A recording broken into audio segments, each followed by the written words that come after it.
Okay, sa muli, ito ang inyong Pinoy Firearms Instructor, Nagan Smith din naman. Palagi kong sinasabi na dito ako sa Kuwait para hindi na ninyo ako hanapin dyan sa Pilipinas. At kung kayo magpapagawa ng baril, magpaturo na lamang kayo sa akin, kaya ako may YouTube channel. Okay, at ang pag-aaralan naman natin ngayon ay kung paano ikabit ang hammer. Nakabit na natin yung trigger nung nakaraan at hand at saka yung rebound spring. Ngayon naman ang ituturo ko sa inyo pagkakabit ng hammer at ng kanyang main spring, flat spring. Okay, pero bago yan, bumabati muna ako sa inyo ng isang magandang at mapagpalang araw sa mampanikay ng mundo, mga OFW. Umaga man dyan, tanghali, hapon o gabi. Ang dalangin ko, sana tayong lahat ay nasa mabuting kalagayan, wala tayong karamdaman. Ingatan natin ang ating kalusugan, mahirap tayong magkasakit, walang mag-aalaga sa atin. At isa pa, kawawa din yung mga sinusuportahan nating pamilya sa Pilipinas. Okay, ayan. At kung bago pa kayo sa ating YouTube channel, please subscribe and share, Pinoy Firearms Instructor. Pindutin ninyo ang notification bell para marami pa ang matuto at hindi naman problema sa kanilang mga firearms. Okay, ginawa ko ito dahil wala namang school ng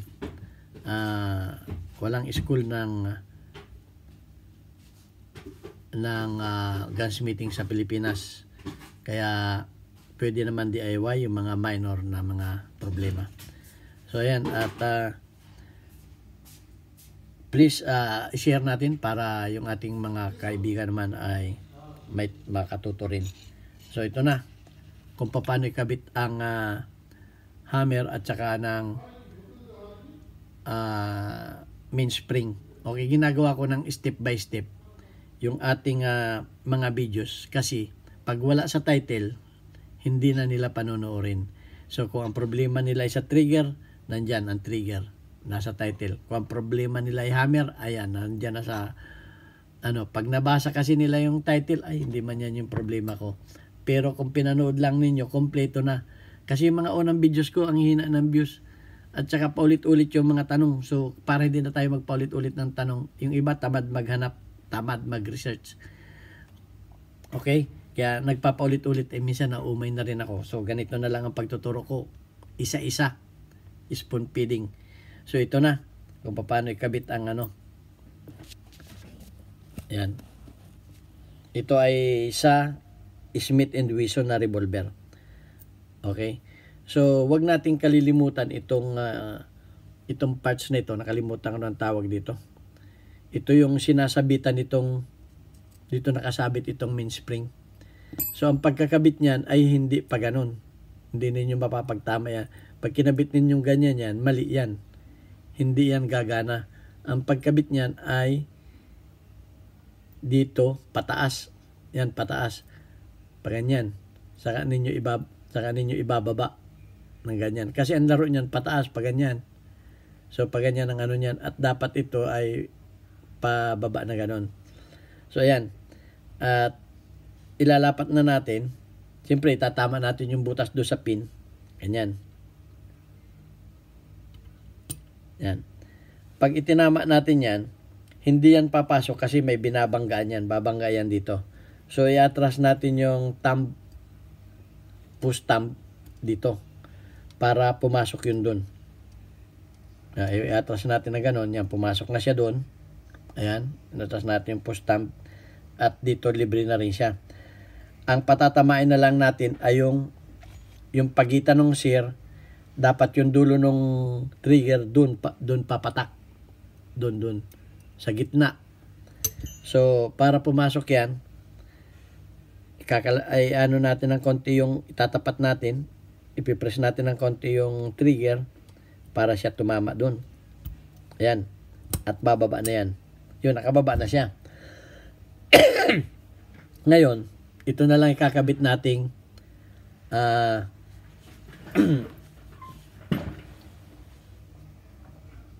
ito na lang ikakabit nating mainspring. O, kumuha ako ng malapad na screwdriver. Kung kayo na mo problema ng paggawa nito, ito ang materialis. Yan. Kukuha kayo dyan at kopyahin ninyo yan. Bahala na kayong kumopya. Yan, oh. Dyan yan. Okay, alam naman ninyo kung ano to. Diyan kayo kumuha ng materialis. Yan ang magandang materialis at kukunin lamang ninyo. Paliit yan, paliit. Paliit yan, papunta sa dulo. So, yan. Para hindi na kayo problema. Kasi dami nagtatanong sa akin, Sir, paano paggawa? Anong materialis? Ayan na. Yung mas malalaki, mas makakapal. Kasi ang kagandahan yan, kung makapal ang nakuha ninyo, pwede ninyong panipisin papunta sa dulo. Papunta sa dulo, panipis, makapal yung puno. Okay? So, kung makapal ang nakuha ninyo, mas maganda. Kasi mas magandang lumaro yan. Papanipisin ninyo. Alam naman ninyo kung paano panipisin yan. Kikil, sander, grinder. Okay? Pero wag ninyong babagahin. Okay? Para maganda. Pero may video rin tayo paano pagpatikas ng spring. Ayan. So, ito, itatama na muna natin ito. Doon, sinabi ko sa inyo kung paano. Yan o. Uy, nawa, tanggal ulit. Dali. So,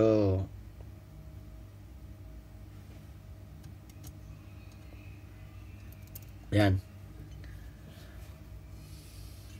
Lapit-lapit natin ng kaunti. So, pag ganyan, tatama na natin yan doon. Baba natin ng kaunti. Hawakan natin para hindi matanggal. Ayan.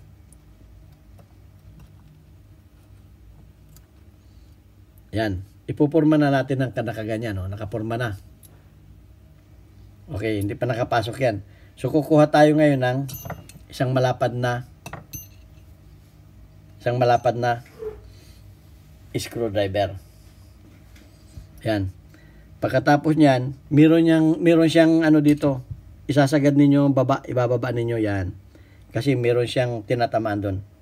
Pag yan ay hindi nakasagad, pag hindi nakatama yan doon sa base, hindi yan papasok ng maayos. So yan, ipipress ninyo ito dito ng inyong thumb. Ipipress ninyo dito. Pagkatapos, kukuha kayo ng screwdriver na malapad at iti-twist ninyo habang ipinipress ninyo. Okay? Kasi dapat mas madali kung itong screw dito ay maluluwagan ninyo. Yan. Kung ganyan nag-stack up na, hindi na siya maikot. Mamumroblema kayo, masisira yung kapag pinursa ninyo, wag na ninyong pursahin. Ganito na lang ang gagawin natin. Okay? Isasagad ninyong ganun doon, kamukha ng turo ko sa inyo kanina. Pagkatapos ay kukuha kayo ng malapad na screwdriver at ito-twist ninyong ganun.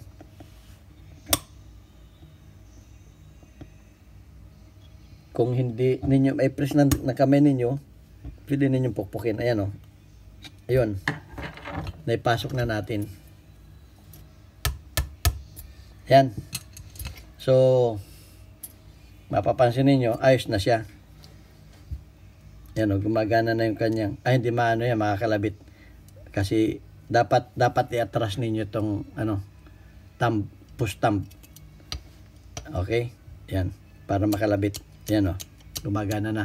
Huwag natin ituloy, baka tumalsik pa yung mga At pagka ganyan na, pwede na natin siyang, huwag natin kalimutan yung safety block, firing pin safety block. Yan yung humaharang sa hammer, sa pagitan ng hammer at firing pin, para kung mabagsak man siya, hindi siya puputok. Kasi nga, may nakaharang. Bumababa lang yan. Ayan o. Yan, bumababa yan pag kinalabit nyo. Pero yan ay nakaharang yan dyan, nakaharang yan dun.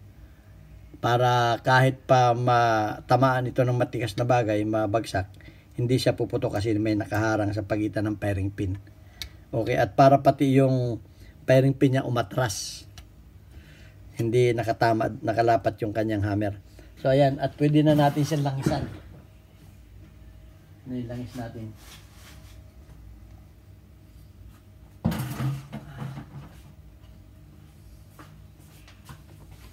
Okay, pwede na natin siyang patakan ng importante yung mga pin. Patakan natin ng langis. Huwag masyadong madami. Ayan. Patakan lang natin ng pa isa-isa. Yun. Tama na yun. Kakalat na yan. At pwede na natin siyang lagyan ng cover. Okay, paglalagay ng cover, unahin natin itong parte na to, dito. Kasi may naglakalak yan. Ipapasok natin yung lock doon. Okay. At yan, ilalapat na natin. Tingnan natin kung nakataas ito. Pag hindi nakataas yan, itong safety block, hindi yan papasok. Yan. At pagkatapos nyan, ilalagay muna natin itong dalawang tornilyo na magkapareho ang size. Yan.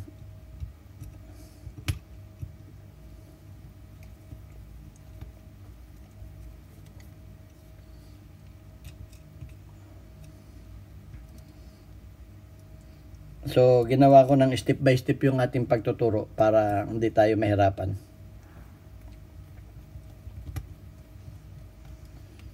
Okay, walang edit, dire-diretso. So, ang mangyayari dyan, kakabit na natin yung kanyang bola. So, yan, papasok lang natin na ganun, tatiming natin. At tandaan ninyo yung tornilyo niya ay naiiba sapagkat may plunger. May plunger yan sa dulo.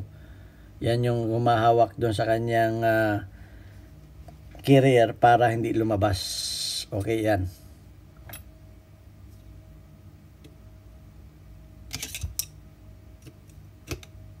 Ipitan natin ang tama-tama lang. Ay.